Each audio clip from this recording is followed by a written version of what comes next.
for 5 days. It's been there for 10 days. Well, the first thing to try when you get neck pain of acute onset is try some anti-inflammatory medications, but don't just take it when you have pain. Take it consistently for 5 days so you can get the actual inflammatory effect of the medication. Taking it on a just as needed basis doesn't always do the trick. But you have to be careful. So for example, with Aleve, ibuprofen, aspirin, Advil, any of those medications that are called NSAIDs, you can have reflux, or you can have breakdown of the stomach lining, bleeding, and then blood that comes out in the stool.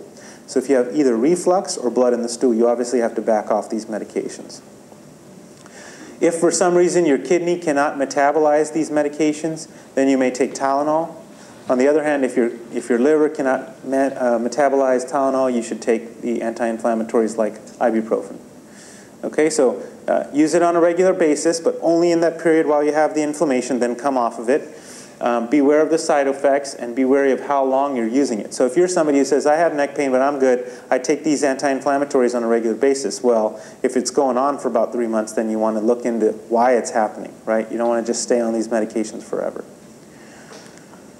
Okay, what about physical therapy and exercises? So I'm a big proponent of using active physical therapy. If you say, I want physical therapy because I like massages, I'm going to say, well, okay, fine, I'll negotiate with you. You can have the prescription, but you do also have to do the exercises, okay? So the reason why active therapy is so important is because look at this diagram here. There are several layers of muscles within your neck that are responsible for stabilizing your spine, right? So you really have to get after these muscles, and this is the reason why physical therapists are in business and why they exist, is because there's all these muscle kinetic chains that you can strengthen to help support your spine if you have neck pain, okay? Okay, and then how about epidural injections? So how many people in the audience have heard of epidural injections?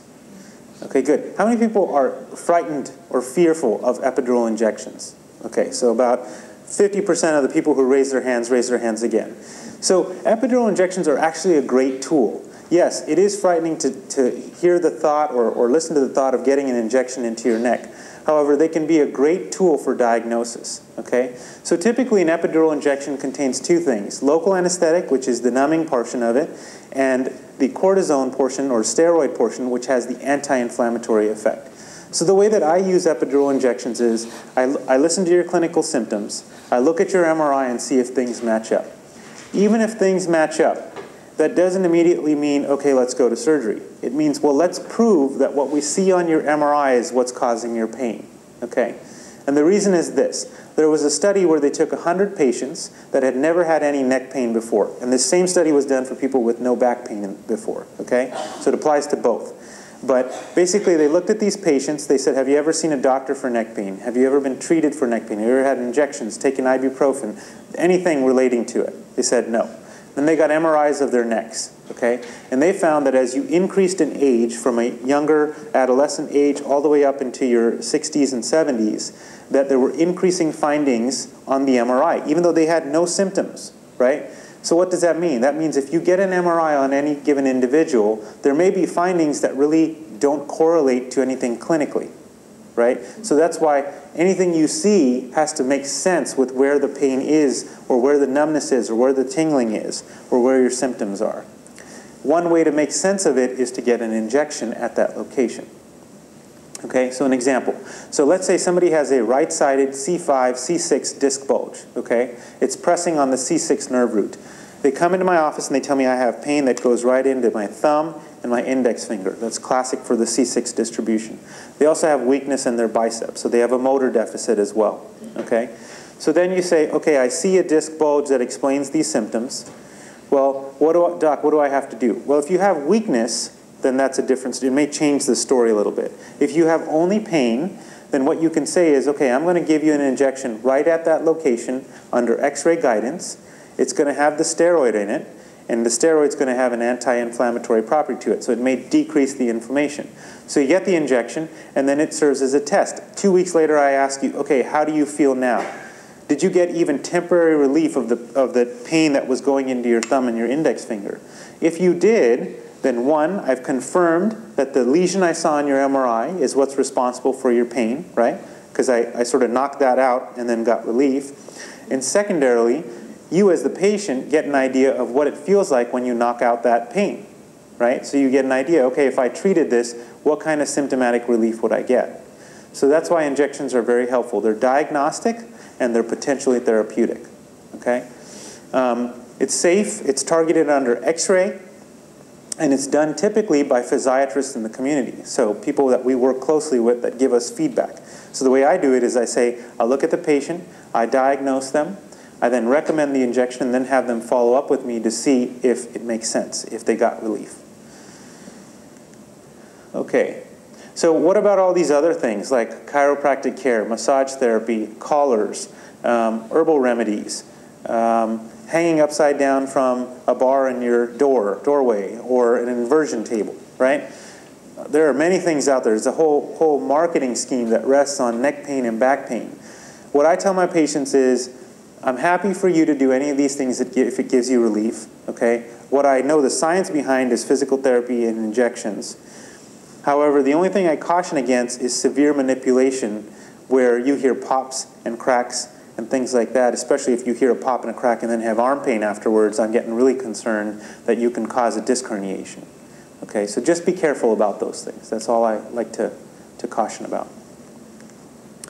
Okay, so we can talk about the surgical alternatives, but I'm going to skip that. I'm going to ask you guys if you have any questions, and then I'm going to go on to the low back. Okay, so any questions about the neck? Yes? I have one question about a particular diagnosis. I think it's where the C3 and C4 vertebrae are. When the pain's radiating down, do you also experience pain in your actual neck simultaneously?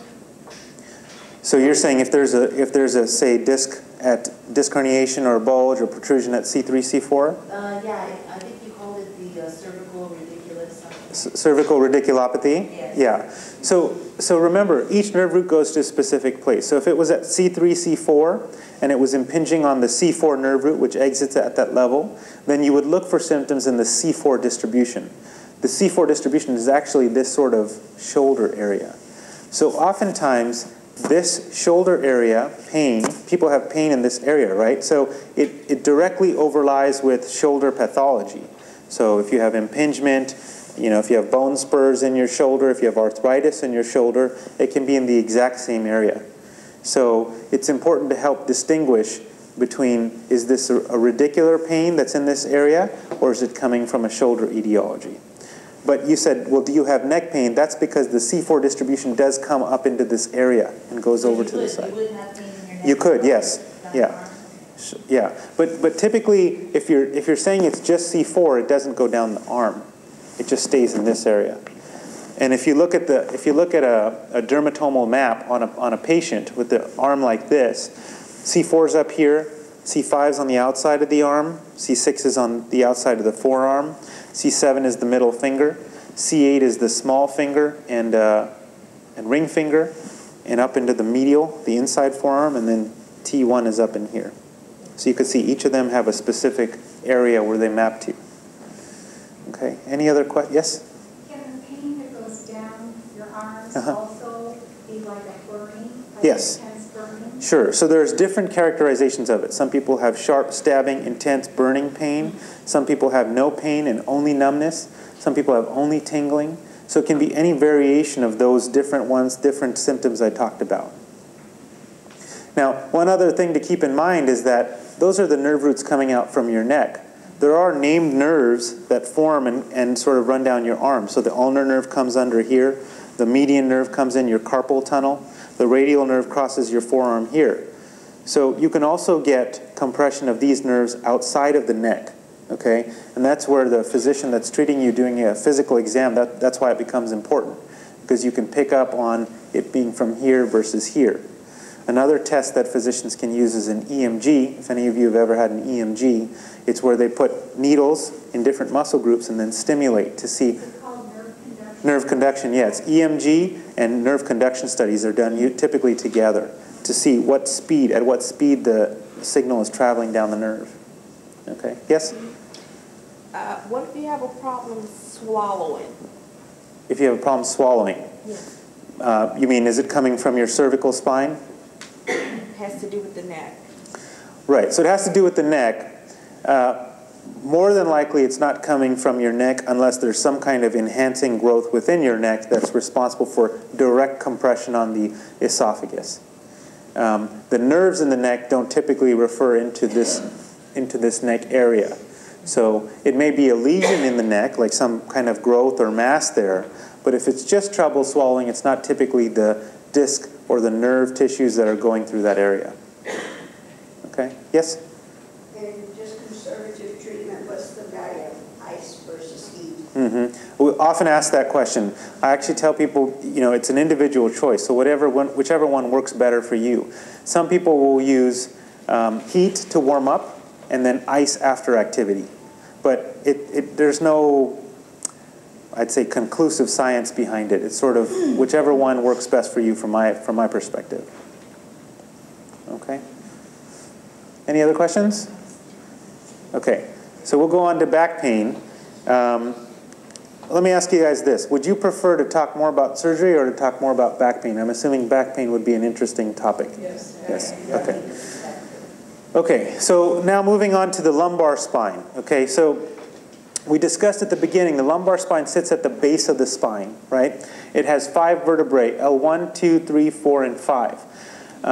And so you see that in different variations here. This is front to back, this is from the side, this is looking at it from the back, okay? And then between each of the vertebrae are the discs. Again, as we said, the same repeating structure as it was in the neck, okay? What is the purpose of the lumbar spine? Well, I just mentioned it sits at the base, so it serves to take all the load above, right? It houses neural elements. So remember in the spinal cord, we said that in the central portion of the vertebrae, there was the spinal cord. Actually, in the lumbar spine, it's mostly free-floating nerve roots, okay? So typically around L1 or L2, behind the body of L1 or L2, so somewhere up in this region, the spinal cord narrows, okay, and then ends in the conus. And then from there on out, it comes out as free-floating nerve roots. Those free-floating nerve roots are called the cauda equina, okay? That translates in Latin to horse's tail. So if you imagine the individual hairs coming off of a horse's tail, that's what the nerve roots are described as. So they're floating in a sac filled with fluid, okay? So that's what we mean by neural elements, all right? And then again, the lumbar spine provides you with motion, okay? So you do get some level of motion through your lumbar spine, which we'll talk about, but you do also get some motion through your hip joints in terms of forward flexion. So just keep that in mind. So both with respect to the neck and with respect to your lumbar spine, I have now told you that in your neck, you get a lot of your motion from up high, not necessarily through the discs down in the C3 through C7. And I've also told you that in the lumbar spine, you get a lot of motion through your hips. So when people often ask the question, well, if you fuse me, aren't you going to take away all my motion? No, that's not always the case unless you fuse the entire spine or the entire lumbar spine or the entire cervical spine, okay? Okay, so now in terms of motions, you can get flexion forward to 90 degrees, extension to about 20 degrees. You can lean from side to side through the spine, okay? And then you can also rotate, so checking your blind spot and looking over your shoulder, okay? So now what about back pain? The majority of patients within the American population will experience back pain at one point or another in their life. 90% is the quoted statistic, okay? Back pain, again, just like neck pain, is different for everyone. Some people it's one-sided, some people it's across the waist like this gentleman is grabbing here. Some people it's stabbing, other people it's dull. Some people have the shooting down the leg component. Again, some it comes on for just a few days, others it's been present for a long, long time. And again, back pain can be associated with other symptoms such as muscle spasm, difficulty walking, fatigue, and numbness. Same methods of diagnosing problems. X-rays are the first line of diagnosis, or first aid in diagnosis. MRI for soft tissue structures like the disc and the nerves. CT scan for the bony anatomy, and bone scan for tumors or infections. Okay, why do 90% of people experience back pain? Well, it's because the causes of back pain are numerous, right? If you look at this long list here, it could be any one of these things. So more commonly, strain, so whiplash, right? Muscle strain. Okay, you bent over the wrong way, you didn't support yourself, you strained your muscle, now you have muscle spasm. Trauma, okay, a fracture. But what about other things? Maybe you have kidney stones. Kidney stones can cause pain radiating all the way along the course of the ureter as it connects from the kidney down to the bladder. Likewise, you can have a kidney infection or urinary tract infection that migrates up towards the kidney. So that can cause back pain. Depression is a big cause of back pain. Tumors in any part of your lower abdomen. And also, if you have arthritis in either the knee or the hip, that can be referred to the back, or because those joints are not taking as much of the load anymore, then the load is being borne by the spine. Okay? But the goal of this portion of the talk is to discuss these diagnoses here. Degenerative disc disease, herniated discs, lumbar radiculopathy, spinal stenosis, spondylolisthesis or slip disc, degenerative scoliosis, osteoporosis or vertebral compression fractures, and then the SI joint syndrome. Okay, so just like in the neck, degenerative disc disease is a spectrum in the lumbar spine. This picture shows it really well. It shows you the spectrum. So here's a normal disc. It has good constitution. It maintains its height. It has good hydration to it, so it allows it to still shock absorb, and it's staying within the confines of the bones above and below. This disc has started to break down. Through the normal wear and tear, you're starting to lose the structure or the hierarchy of the disc. This disc has started to bulge out. Okay? The jelly, the central jelly, is still contained within the center, but it's starting to bulge. Something is pushing on those rings to make it bulge backwards. Here, the central jelly has made its way. It's popped through the rings of collagen, and it's made its way all the way out into the canal.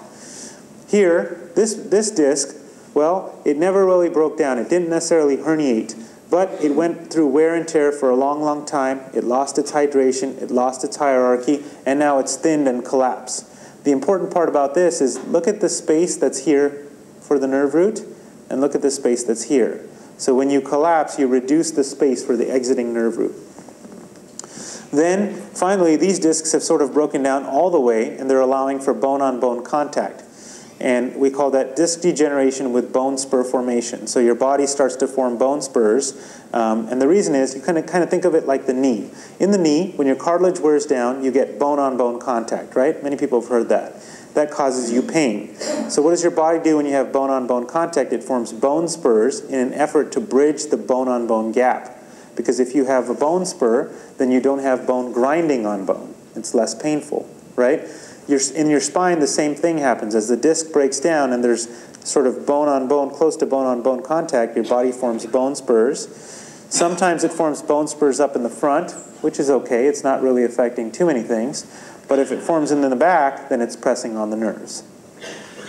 Okay, so if you have this diagnosis and you're somewhere along this spectrum, what are the typical symptoms? Band-like distribution of back pain, stiffness, loss of motion. Typically, people say, well, I'm stiff when I get out of bed in the morning. As I move around, I get better. You have a very episodic debilitation, meaning you step off the curb the wrong way and you're in pain for a few days. Take some anti-inflammatories, do your stretches, do your exercises, give yourself some rest, some activity modification, and you're back to where you were baseline. Okay? And then heavy exercise and lifting may exacerbate your overall condition. All right? And typically, if it's in a younger individual, you'll see more commonly the bottom levels break down. Even more so commonly, it'll be L5-S1 because it sits at the bottom of the spine and absorbs all the load above it. In older individuals, this process has gone on for a long time with multiple levels involved, and therefore the degeneration is more widespread. Okay? What about herniated discs, okay, in the lumbar spine? Well, the difference here is that if it's in the center, it's not pressing on the spinal cord. It may be pressing on a nerve root that's passing by. If it's out to the side, then it's pressing on the nerve root that's coming out. Okay? So when we look at the stages, so maybe it's degenerated, it started to bulge a little bit. Okay, in this case, it's protruded even further. As I mentioned to you, it's pressing on it, but not made its way through the outer ring. Here it's busted through the outer ring, and here it's come out, and now it's traveling down or up the canal, okay? And as a result, pressing on nerve roots in the canal. So what do you feel? So depending on what level at which this occurs, okay, you may have respective pain in that distribution. Same concept applies. Nerves are like electrical wires, even in the legs, okay? So L1, L2, L3, L4, L5, and S1 each have their own distribution, okay? So if we look at the leg, L1, L2, L3, L4 on the inside, L5 on the outside of the calf, and S1 on the back. Okay? So you look and see, okay, are any of those areas or distributions where the pain is? And then you look at the specific muscle function. So for example, your quadriceps are L2, 3, and 4, your ability to extend your knee. Bringing your toes up is typically a crossover of L4 and L5. Bringing the big toe up is L5. Standing up on your toes is using your calf muscle, that's S1. All right? So you may have associated numbness or tingling. You may have weakness in a muscle group. You may have subjective weakness or objective, depending on whether the examiner finds it or the patient complains of it. And then you may have typical things like these: dropped foot, can't push off your foot, your knee buckles consistently because your quadriceps is weakened, and it may be one-sided, in particular if the disc is to one side. Okay, the next diagnosis is spinal stenosis. How many people in the audience have heard of this diagnosis?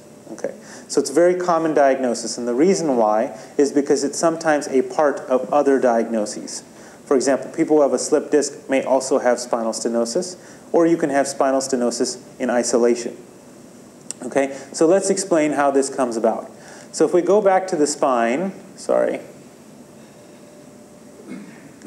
if we go back to the spine, when you look at this here, I mentioned to you that the disc serves as a shock absorber, right? As the disc wears down and can no longer take the load, where does the load go? Well, the load is then borne by the joints in the back, the facet joints that sit in the back of the spine, okay? The facet joints, like the knee joint, have cartilage in them. As you now put more load on the facet joint, the cartilage wears down and the joint wears down, and now you have bone-on-bone contact in the facet joint. What does your body do when you have bone-on-bone joint contact? It forms more bone to bridge the gap, right? We went over that. But what happens as a result of new bone forming? The joint gets larger and larger. But it's getting larger and larger in an area where you don't want it to get larger, right? It's getting larger here where the nerves are, okay? So that's a problem. The other thing is, when we go back to this spine, okay, between each level, back here, this lamina, there's a piece of bone here called the lamina, and there's a piece of bone here called the lamina. Between those two runs a ligament at each level, okay? And here, and here. And that ligament is it's taut, okay? It's maintained in tension when you're younger. So one point, another point, it's maintained tight. As the front disc collapses and starts to go down, these 2 points come closer together. Well, what happens to the ligament between those two is it starts to buckle, right? It no longer has the tension on it. Where does it buckle? It buckles inward, okay? Just like the facet joint was going inward, the ligament is now buckling inward. So now